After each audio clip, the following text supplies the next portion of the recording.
আমি আজকে একটা জিনিস দেখে খুব অবাক হয়েছি।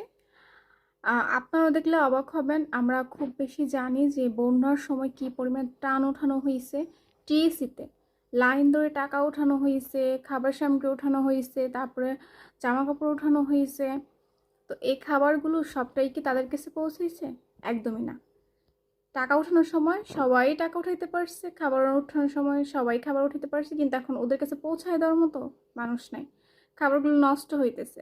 তো একটা ভাইয়া, নোয়াখালীর একটা ভাইয়া নিজ দায়িত্বে পোস্ট করছে যে খাবারগুলো এইভাবে নষ্ট হইতেছে, আপনারা যদি পারমিশন দেন তাহলে আমি আমার নিজের টাকা দিয়ে আমি ট্রাক ভাড়া করে খাবারগুলো নিয়ে যাব।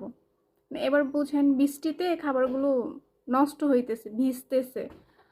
আমি জানি আমার কথা হয়তো বা আপনারা বিশ্বাস করবেন না, চলেন দেখবেন।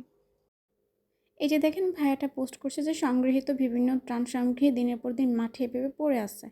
এই যে দেখেন, আপনাদের যে আমি পিকচারগুলো দেখাই তাহলে দেখলে বুঝতে পারবেন যে বৃষ্টির পানিতে কিভাবে মানে খাবারগুলো পড়ে নষ্ট হইতেছে। তো এখন আপনারাই বলেন, কিছু মানুষ তো খেতেই পায় না, আর এগুলো এইভাবে নষ্ট হইতেছে। মানে নিয়ে যে দেবে দেওয়ার মতো মানুষ নাই। তো উঠানোর সময় তো সবাই কিভাবে উঠাইছে, আর এখন এখন আপনারাই বলেন এগুলো কি বলবেন? মানে কিছু মানুষ খেতে পায় না, কত কষ্ট করতেছে, আর কিছু মানুষ নষ্ট করতেছে।